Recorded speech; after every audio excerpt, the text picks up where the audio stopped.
SSC পরীক্ষার হলে magistrate হিসেবে বড় বোনের ভাসুর প্লাস চাচতো ভাইকে দেখে অবাক হয়ে তাকিয়ে রইল রায়া। মনে মনে বলল, এই লোকটা কেন আর কেউ ছিল না? এই লোকটাকে তেমন পছন্দ করে না রায়া। রায়া খাতার মধ্যে সুন্দর করে মার্জিন করে প্রশ্ন এর জন্য অপেক্ষা করছিল। বেল পড়তে স্যাররা তাড়াহুড়ো করে প্রশ্ন দিতে লাগল। রায়া মনে মনে বলল, এখন এত তাড়াহুড়ো না করে আগে দিয়ে দিলে তো পারত, আমরা কি কাউকে বলতাম নাকি? প্রশ্ন পাওয়ার সাথে সাথে রুমে স্টুডেন্টদের আওয়াজ বেড়ে গেছে। তখন গম্ভীর স্বরে ম্যাজিস্ট্রেট কিয়ান জাকারিয়া বলে উঠল, everyone be quiet. If I hear any sound again, I'll take your paper for 30 minutes. So be careful। কথাগুলোর সাথে সাথে পুরো রুম একদম নিশ্চুপ হয়ে গেল। অবশ্য আজকে বাংলা পরীক্ষা, তাই কারো এত কথা বলার দরকার পড়বে না। বাংলা পরীক্ষায় লিখতে লিখতে সবার হাত ব্যথা হয়ে যায়। হলে থাকা স্যার বলে উঠল, সময় শেষের দিকে সবাই খাতা স্টামলার করে নাও। তখন পিয়ন এসে সবার খাতা স্টামলার করা শুরু করে দিল।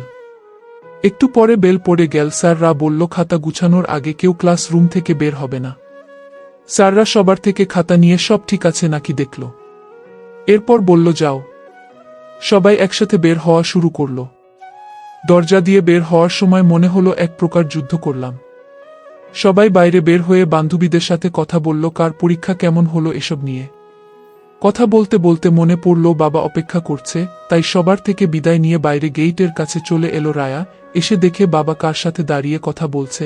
বাবার কাছে আসতে বাবা বলল, পরীক্ষা কেমন হলো? ভালো হয়েছে বাবা। এরপর আহ্লাদি কণ্ঠে টেনে টেনে বলে উঠলাম, বাবা ফুচকা খাবো। কথার ধরন দেখে বাবা হেসে উঠল। কিছু বলার আগে পিছন থেকে শোনা গেল, পরীক্ষার খাতায় কি উত্তর এর জায়গায় খাওয়ার এর নাম লিখে আসা হয়েছে নাকি? অবাক হয়ে পিছনে তাকিয়ে দেখি তাসকিন ভাই। ইস, এই লোকটা এতক্ষণ ধরে এখানে ছিল। রায়া কথার বলার সময় এত কিছু খেয়াল করে না, এর জন্য মায়ের অনেক বকা শুনে তবু স্বভাব পাল্টে না। আর কি করার? উনার কথা শুনে বাবার যেন হাসি থামছে না। হাসতে হাসতে বলে উঠল, ও এরকমই। রায়া ভেঙচি কেটে একটু সাইডে সরে এলো। বাড়ি চলো আজকে, তুমি তো যাও না, কবে এসেছো মনেও পড়ছে না। যাব একদিন, পরীক্ষার সময় এখানে থাকবো, কোনো একদিন ঘুরে আসব। উনার কথা শুনে বিরক্ত লাগলো রায়ার। উনাকে এখানে কেন থাকতে হবে? আজকে বাংলা পরীক্ষা যা করলো, পরের কঠিন পরীক্ষায় তো এই কথা মনে পড়তেই উফ। বাবা বলল, আচ্ছা তাহলে আজকে যাই, একদিন আসবে কিন্তু। এই কথা বলে বাবা বলল, আয় গাড়িতে উঠে বস। বাবা সামনে এগুতো লাগলো। আমি সবে আগাবো, তখন তাসকিন ভাই বলে উঠল, সামনের পরীক্ষায় যাতে ভালো করে পড়ে আসা হয়, না হলে খারাপ করলে রাস্তার পাশের আবুল পাগলের সাথে বিয়ে দিয়ে দেওয়া হবে। অবশ্য দুই পাগলকে একসাথে ভীষণ মানাবে।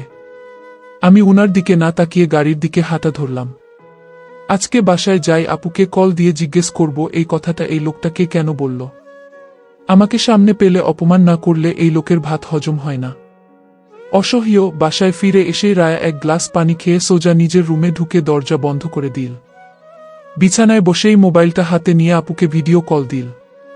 হ্যালো আপু, তুমি জানো আজকে হলে আমি কাকে দেখেছি? কে? তোমার সেই মহান ভাসুর সাহেব তাসকিন ভাই। ওহ কিয়ান, ও তো আগেই বলছিল আজকে ওর ডিউটি আছে। কেন, ঠিকমতো ছিল তো? কোনো সমস্যা করলো? রায় একটু নাক সিটকে বলল, সমস্যা? উনি তো নিজেই এক সমস্যা। হলে এমনভাবে কথা বলতেছিল মনে হচ্ছিল কারাগারে পরীক্ষা দিচ্ছি। হা হা হা। কিয়ান তো এমনই রে, একটু বেশি সিরিয়াস, আবার খুবই খেয়ালি।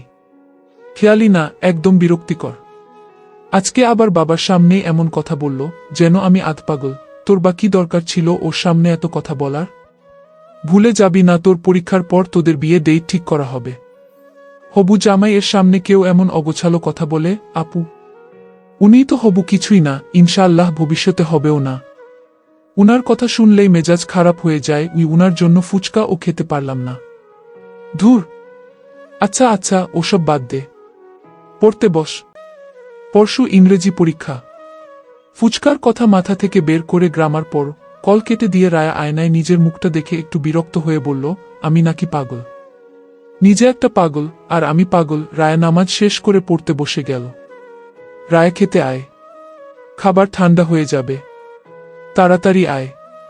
মায়ের ডাক শুনে রায়া ঘড়ির দিকে তাকালো। 10টা বেজে গেছ। বই বন্ধ করে রায়া টেবিল থেকে উঠে গেল। পড়া অবশ্য এখনো শেষ হয়নি। খাবার খেয়ে পড়বে ভেবে বেরিয়ে এলো রায়া। খাবার খেতে খেতে মা জিজ্ঞেস করল, পরীক্ষা কেমন হয়েছে মা? ভালোই হয়েছে। তবে কি হলে আজকে তাসকিন ভাই ম্যাজিস্ট্রেট ছিল।